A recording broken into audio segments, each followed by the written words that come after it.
Hey guys, what's up?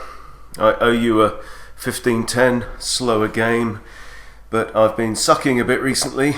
Also just uploading a short, which is hence the slow page redraw. Okay, got a opponent rated 15-11. I'm 15-05 right now, and they start with the Mises opening with pawn to d3.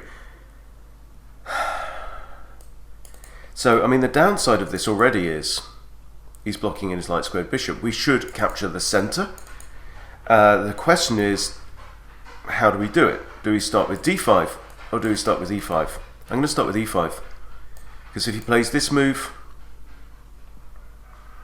we're okay. He's not going to push his pawn again. That would just basically switch the colors on the board. That would be essentially like a.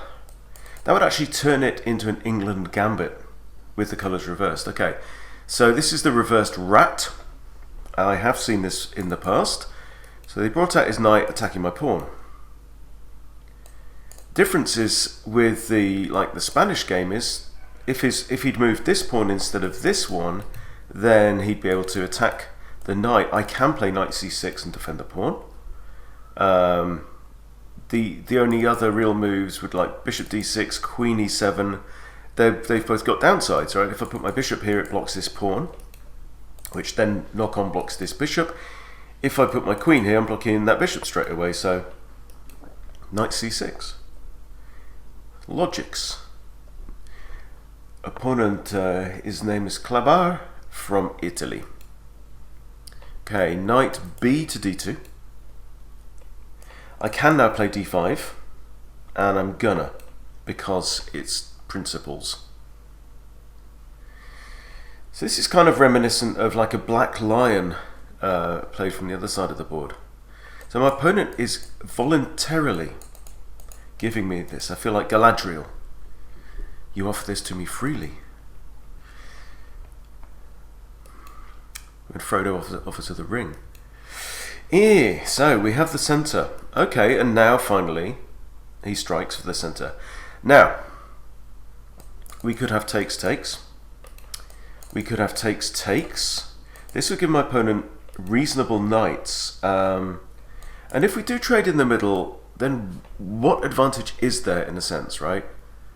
Because I'm losing one of my central two pawns. Opponent loses one of his central two pawns. He ends up here. Or more than likely, actually, he'll centralize his knight. So, the first thing that we should allow ourselves to do is to be okay with the tension. It's alright to have tension on the board, right? Is it alright for our opponent to take here? I could recapture the queen, for example. And that is better than us taking and him centralizing his knight, putting his knight in the center. Okay? Another idea, knight f6. Then he takes, and I take, and hello, I get a knight in the center. Another option is bishop e6. Pawn takes, I take, I get a bishop in the center, looking down at the g-pawn. All of these things seem pretty good to me. And all preferable than that. And the other option is, of course, d4, which I think my opponent's kind of banking on. So we've got a toss-up really between these two moves. I mean, my queen could also capture, but we can here just develop. So why not develop a knight? Right? All other things being equal, knights before bishops. Reason is knights are a bit slower. The natural developing move for a knight also then helps you to control the center, which is important at the start of the game. And from here, a knight is far more powerful than it is here, whereas a bishop can actually be jolly powerful indeed without even moving or taking a single step in the game. Okay, we have bishop e2, preparing to castle short. And this has to be said, not the happiest bishop in the world. It is quite ill-favoured. So my instinct now tells me develop a bishop, so something like this or this. I kind of like this. It might invite pawn to d4, but then we have 1, 2, 3 on there. This is fine. Bishop e6 is kind of okay as well. I'm going to develop this bishop though because I might want a castle. and its natural square looks more straightforward. Again, I really don't want to push my pawn here because it would just neutralise this bishop that I've just invested in moving to c5. Knight, however, could come in. Knights in the centre are... What rhymes with centre? Not much. Placenta. Okay, well, also notice this pawn is pinned right now. So bishop here looks okay. This, look, my opponent's bishops are really bad. Okay, so we have a situation. Our opponent has now castled, but is some distance off completing development. 1, 2, and even the queen can't get off the back rank, so it's like at least 4 moves off completing development. We, however, are not. I'm inclined to do something like this. So what's he going to do? What's his idea? So he's played very slowly and cards close to his chest. Feels like now he's going to want to expand somewhere. And is it going to be on the king side or is it going to be on the queen side? He must have a plan. I'm sure he's had this position many times. Now what I need to think about is where am I going to place my king. I could castle immediately. We could end up also with, I could close the centre at any time if I choose, right? It's not time to strike out in any way. Maybe I should just play bishop e6 and hold fire and see what he does. I don't think he's going to start throwing a knight in. But if I play my bishop here and he does throw his knight in, are we bothered? No. No, we're not bothered. Because we capture with the f-pawn and open up lines towards white's king. So now queen d7 looks very natural. Oh, hello, that's slow again.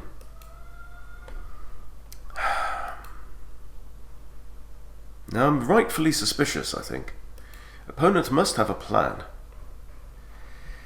My bishop can always run away, I can always close the centre.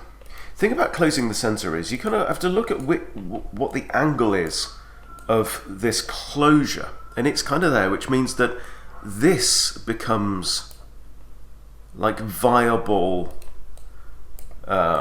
traffic direction, which would then put bishops maybe looking this way. I'm not too sure about that, you know. It'd be good if I could draw diagonals. Something like this, you know. So do we want to be ranged down on from there? Or do I want to castle short? Because his bishop's going to have a right job getting onto this side of the board and rain down on this side, if you know what I mean. So short castles, kind of, there's an argument for that here. At the same time, I don't have to close the centre. I could, for example, bust it open. I could capture on e4 right now. Yeah, we could trade knights, we could trade stuff. My bishops are looking down towards this side of the board. So my hunch is get the queenie off the back rank, and then probably on the next move we're going to make a decision about skittling the centre. I might castle first. Okay. And there we have the answer to one of our questions, which is where is opponent going to strike? I have this as an option. Pawn push doesn't work because I can take it. If knight takes, I get a central knight with eyes on this bishop. It's pretty good. He might kick me. Where does my knight come from there? So let's say bishop here. Knight takes, kicks. Can always come back, always come back. This isn't too bad. I could also drop back to b6.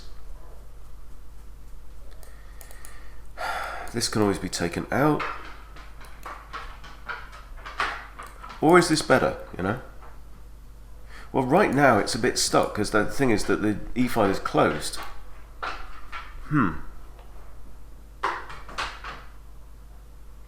I think this makes some sense to me. Notice that this is defended twice. This kind of makes sense. I'm hitting his rook, is it? So I'm asking him a question. He's either going to have to move his rook. We've already established that doesn't work, so that's out of the question. Or he's going to take.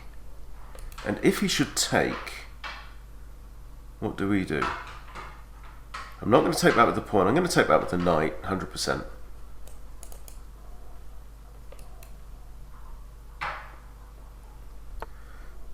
Okay, he's moved his rook. Right. Now, so he's starting to expand here. I'm going to short castle without too much thought, because I'm not afraid of this bishop coming here. This bishop now, this light squared bishop is poor. This dark squared bishop could come to here, and I could wipe it out if I want. No worries. Then I can lock the center still if I want.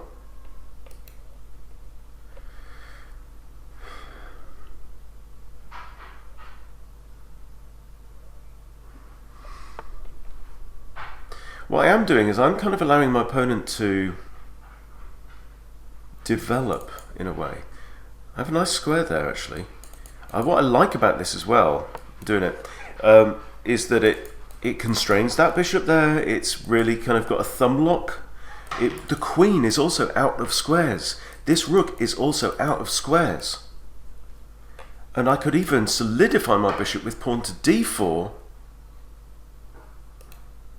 really putting the screws on. I might do that. I might like to do that next move. This would make this an outpost. It means that because there's no pawn. In fact, the only places the pawns could worry my bishop is from b2 or d2, and they've both moved. Because my opponent have been somewhat hasty in his pawn pushes. And every time you move a pawn, you're going to leave weaknesses in their wake.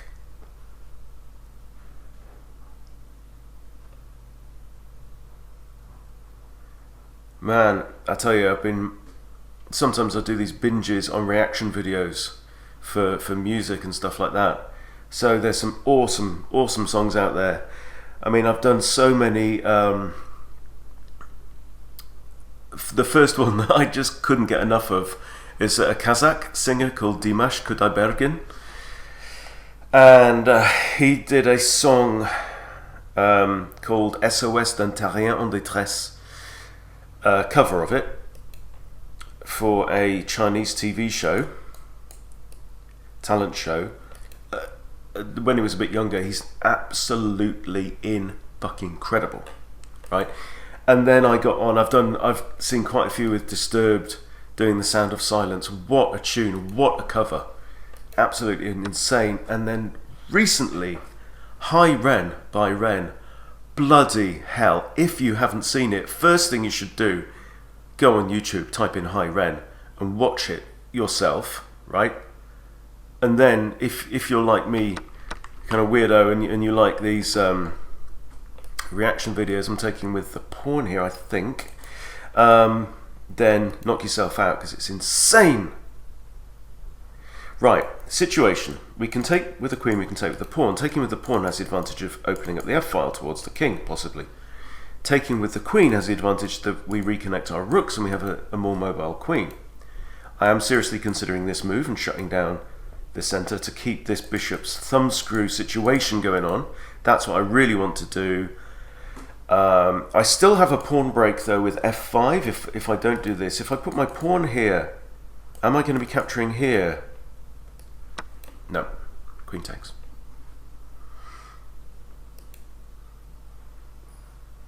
That was the end of here endeth the thought process. Nah, queen. Okay, this does not surprise us. Right, he attacks the queen. Knight takes looks very sensible. Queen takes is an option. Knight takes. Knights in the centre are whatever they are. What rhymes with centre? Knights in the middle. No. Are piddle. No. Okay. You're not actually threatening to take my bishop, is it? So what are you doing? You're doing nothing. You got nothing, blood. I have this, potentially. I'm thinking also like rook a8. Just line it up with the queen. Is there anything better? I've got 7 minutes on the clock. Let's have a thinkaroo.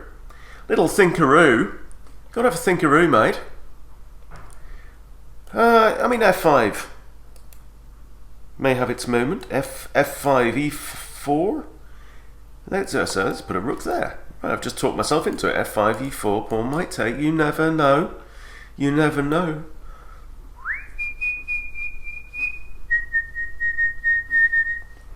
By the way, I'm looking at my microphone. Apologise, my sound quality has got a bit worse recently because the old Yeti, I unplugged it and plugged it back in, and I think I've bent me mini USB pins in there, so I need to get some electrician to repair my USB socket. So I've gone back to the old Snowball, and it's not as good, is it? Righto. Now. So yeah, I mean there's a case to be argued. The case to be argued, sir. However, if takes, I've kind of got to recapture the bishop, haven't I? Before I can't go in there straight away with a fork because the bishop would take me. So what's the point? Ain't no point. I'm thinking f5s. I'm getting f5 vibes, man. But also e4. I've got relatively solid pawns here. That one's defended. That one's defended. This one's not defended in the middle. But hey, not too bad. Immediate e4. No, because he's got knight and that on it. So f5 it is. f5 we're doing. Yeah, nothing spectacular. No fireworks. Okay, now there we have takes, bam, bam. We're out of captures. If I capture here, he's going to have to recapture with a rook. Does that give us any ideas? No, it doesn't. Are you attacking my knight? Maybe. Who knows? A move like this.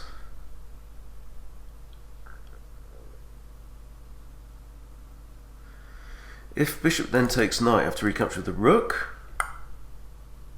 Or do I want to do something like this?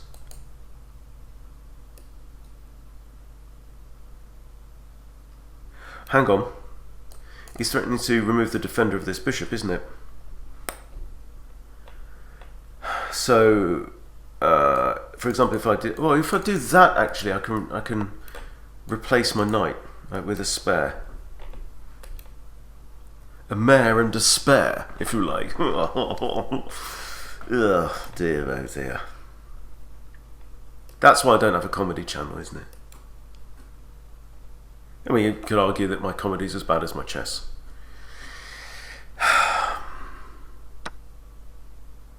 There we go. And we've already established we have to recapture with this, otherwise we hang the bishop. And again, still the bishop can't take because there. And look who's got the centre now. Yeah?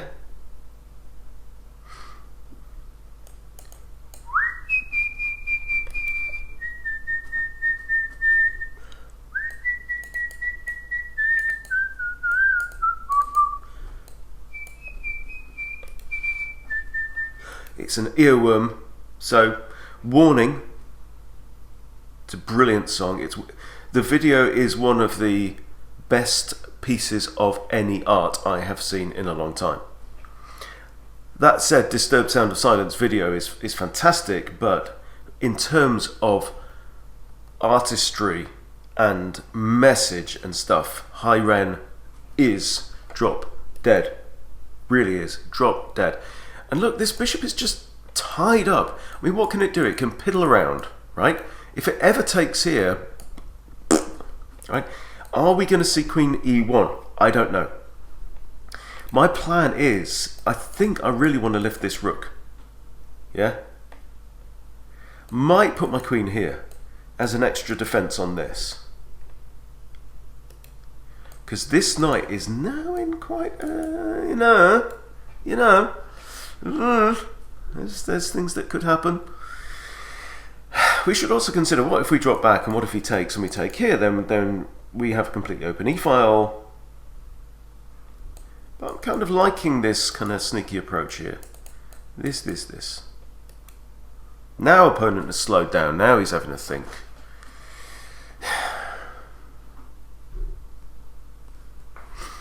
Sometimes I find myself trying to channel Danya, who I think is my favourite. Let's be subjective. My favourite chess YouTuber, hands down. I mean, big shout. I'm a fan of Eric Rosen. I'm a fan of many Alex Banzer, Jonathan Schrantz, of course, John Bartholomew. A lot of these guys. Simon Williams, big favourite of mine. Big favourite of mine. However, Danya is terrific. Not many grandmasters can actually break down their process in the way that Naroditsky does. So anyway, so sometimes I try and channel what he does. Like here, 5 minutes. Anyway, let's get a wobble on, because a wriggle on, son, a wriggle. I'm going to play rook here, because I've got a hunch that shit might get real on the e-file. I also like to move queen away, and this would kind of undefend the pawn in the case of okay. Alright, so this is alright. Now my knight is a good knight. That is a good knight. I'm attacking your rook for one thing, laughing boy. Yeah, and rook we know can't go here. If rook goes here, it's a little bit kind of stuck. I have this move which will attack this pawn, of course. From here as well I can go to here, which I quite like, attacking this pawn. You know, things. I also like the fact that my rooks are over here. I also like the fact that my queen has access to g6, my queen has access to c6. We've got eyes on the prize. If I wanted to support this with a knight, uno, dos. Yeah? Yeah? You hear me? How about we do this, right? And then knight he go here, knight he go here. We're actually threatening checkity mate. But also after knight he go here, I am threatening this pawn. Right? There's threat number one. Threat number one, please. Right? Knight comes around here, but then once he deals with this threat, knight comes to here. Let's say he pushes this pawn. Right? So knight here. Oh, my pawn. Okay, this was a move we did not consider. This is move we did not consider. Oh, hello. Discovered attack on the knight. Double attack on e5.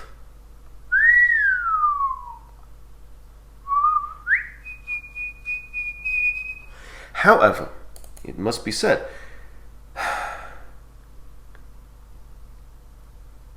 knight takes here. He's actually pinning himself.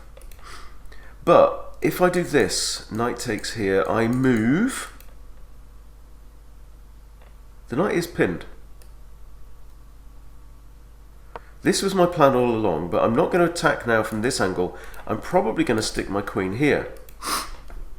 If the knight should take this pawn, it pins itself. Also notice I can't play queen g6 at that precise moment, because I would get myself taken. And we don't want that, do we, precious? No. So if he does this, we need a plan, man. I'd like to go there, but I can't because stupid horse is in the way. That was a good move. I didn't actually think about what is my opponent going to do, which is in chess a very, very powerful trick. I could just stick queen here. I could just stick queen here. That looks kind of flexible. I get access to g5 from there, and you know. Here, queen here, knight looks, queen looks.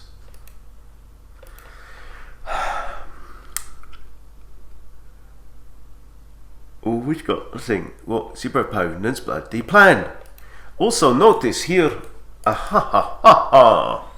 Did you see that? I figured it out. I only figured it out just now. Makes sense to look at the board, you know, when your opponent's thinking. Look at the board. There may be things you find. Okay. Interesting. Very interesting. This is what I want to do. Problem is, knight takes here removes the defender. I'm not sure. If I push, pawn pushes, that's not a bad pawn.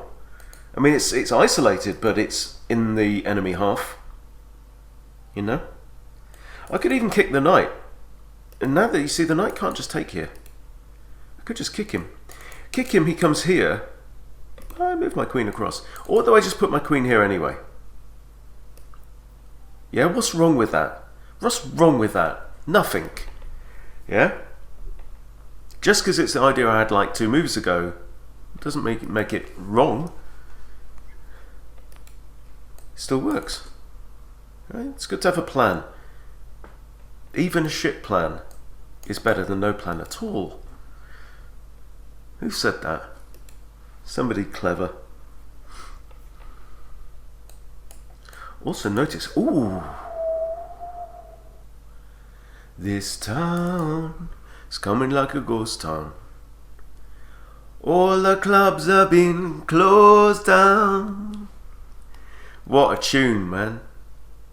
I'm in good mood this morning. I had a lot of, I had an enormous breakfast yesterday, like about a kilo, 2 pounds of venison with loads of fat and stuff like that in it.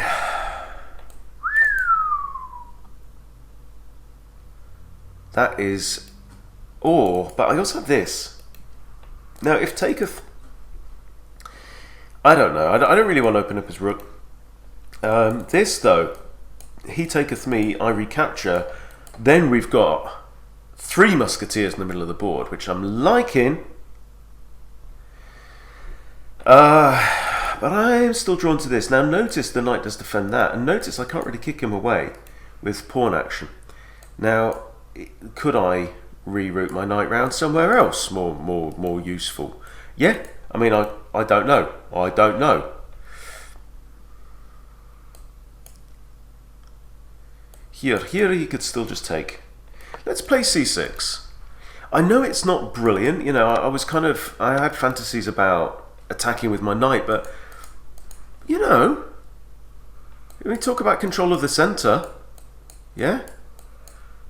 That is staking somewhat of a claim. And these pawns still look a bit flaky. This one probably needs to move up at some point. He's probably going to jump to c4 and try and trade himself away. Now, if he does, do I want to rook back here? I know I've been piddling with my rooks a bit, but it's okay. You can fiddle with stuff, you know. Rook. If he does this, takes, and then that pawn can't recapture because it hangs the queen. But if he does this immediately, yeah, all bets are off. If he does this, actually, I could even push on.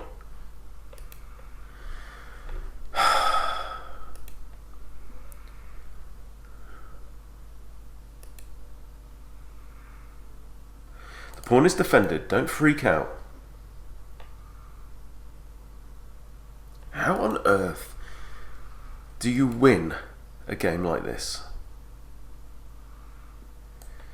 I don't know. I feel like what I need to do is somehow force the issue with these pawns, yeah? Like here takes looks quite good.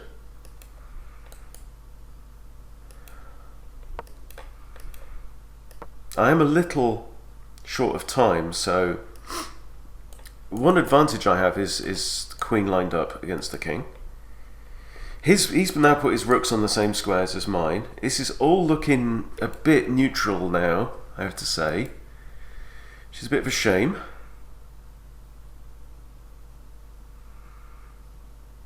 I mean, I could also think about if he takes. I could think about taking with a d pawn. If pawn takes. That means he does have a majority on this side, 3-on-2. But it would mean that I have a majority 4-on-3 on the king side of the board. There we go.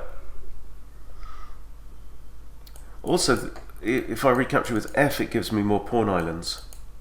This pawn on f2 is quite well defended right now with queen and 1 rook, and I'm out of other junk. So I'm thinking, yeah, capture. I mean, we know capturing towards the center is generally a good thing, but generally is the important word there. Okay, you give. Okay. Right. Well, this is the only way to block the check and defend the pawn on b7.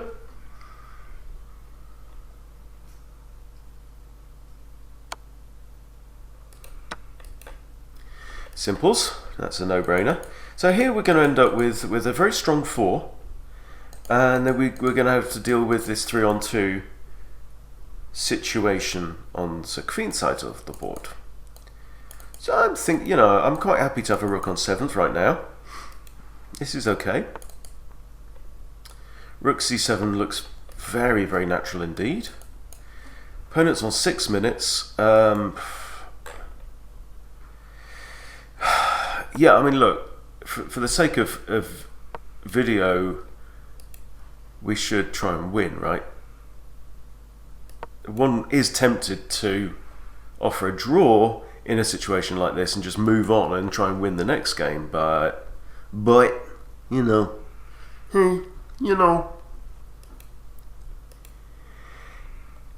hey, Bert,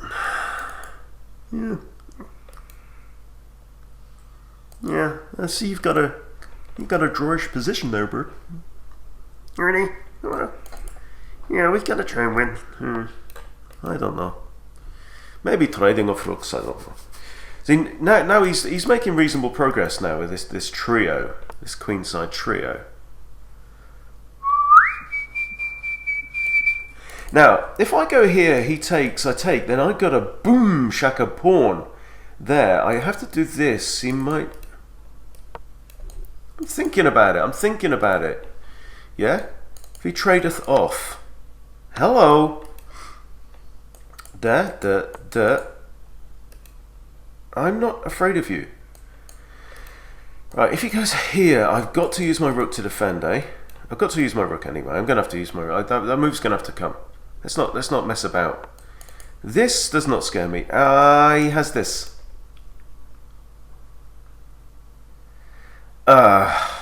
Right.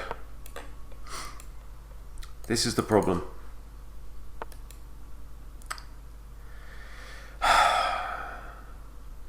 Yes, this pawn becomes weak. No, I don't have to trade rooks. If I do this, that was foolish. Okay, I'm going to go here. I don't want to trade rooks. I'm a pawn down. Hunter, your endgames let you down again. At least my rook is on 7th, which is where the majority of my pawns are.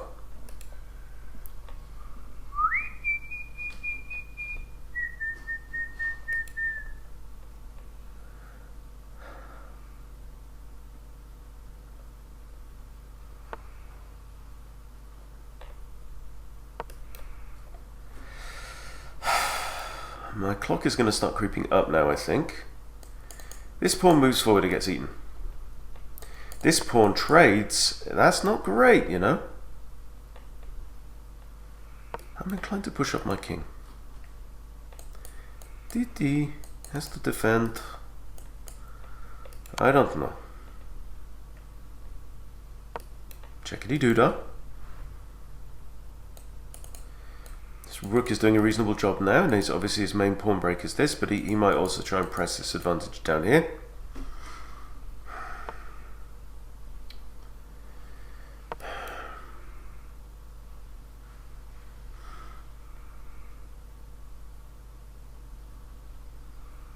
I should be now thinking about playing for a draw.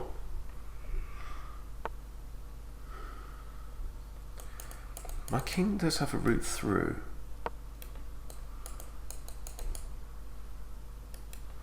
He can attack my pawn while my king's away. So here I'm alright, but at the moment I step here he can attack, but then I've got this. But here, yeah. There we go. Okay, well, whatever.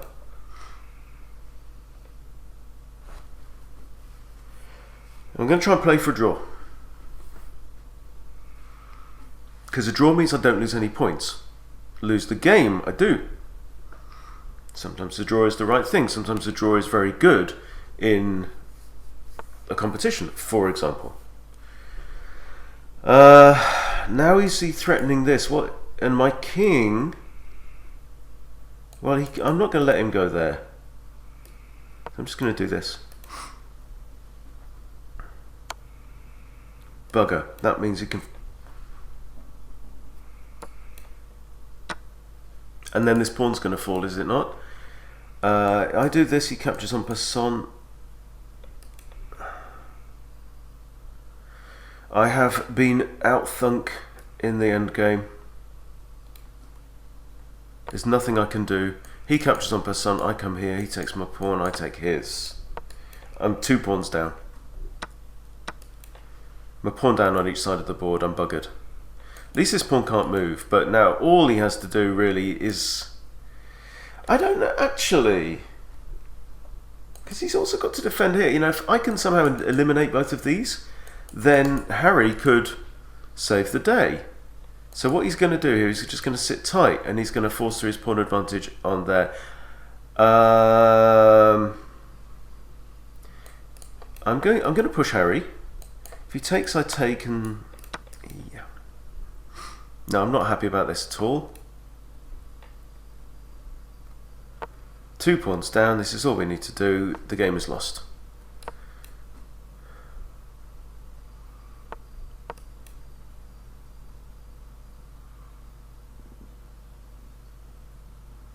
And this is why studying endgames matters, kids. And as you know, with all of those, the good thinking that went into this, yeah, eventually it still came down to a couple of simple tactics. You drop a pawn here, you drop a pawn there. The king comes around to either side, by the way. I take opposition. You can't go there. He's going to go here. Now I come back. But here, and he wins. But what I'm going to try and do is see if I can get myself stalemated. That could be fun.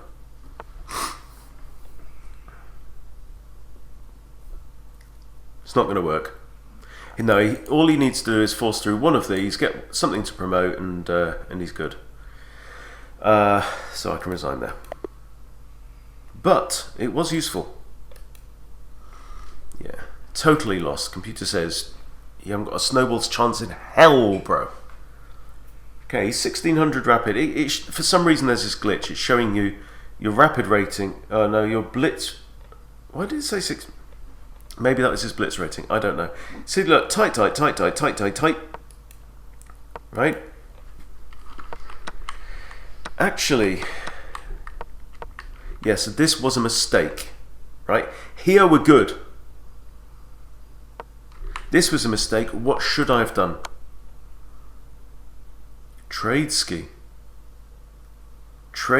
and we're looking, yeah.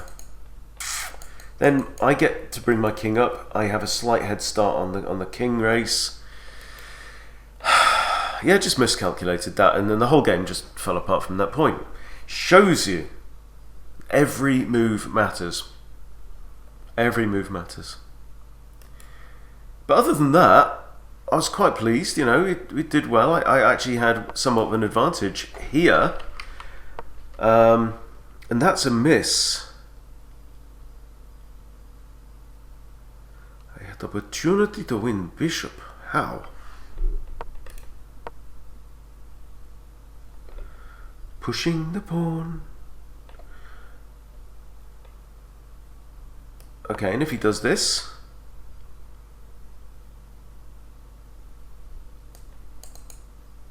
See, it tells you things like this, and that it pulls them out of his arse. But yeah, you know, I did have a decent position there. I did this thinking I could back up my knight. I don't know. But pushing in the middle, pushing forward. I had a really, really good stranglehold on this area of the board here. And this would have been great. D takes, F takes. Knight takes, yeah. We trade here. I'm a pawn down. Now it's saying knight e3. What? Knight e3 with a disco on the queen. Ah. What a move. So, and if queen e2, that's not great. Oh man. Tactics. Simple. But again, just took my foot off his throat, didn't I? You know, I had a good position. Did I fail to recognise that I had a good position, or did I do my other sin, which is to realise I've got a good position and then just think I can ease off the gas and let the position finish itself or convert itself? I know I have a bad habit of that, but there we go. I think that was an interesting game, and I think that was an educational game as well. Some nice tactical thoughts in there. The positional side of it, I'm pleased with it. Felt like I've progressed a little bit in that respect. But yeah, I'm enjoying losing. I'm enjoying losing at the moment because I feel like I'm getting better in some ways when I'm losing. So all good. So there you go. Hope you got one or two things from that as well, guys. Thanks for watching. Do appreciate it. Please subscribe to the channel if you haven't yet subscribed. Really appreciate that as well. Thanks for watching. See you later.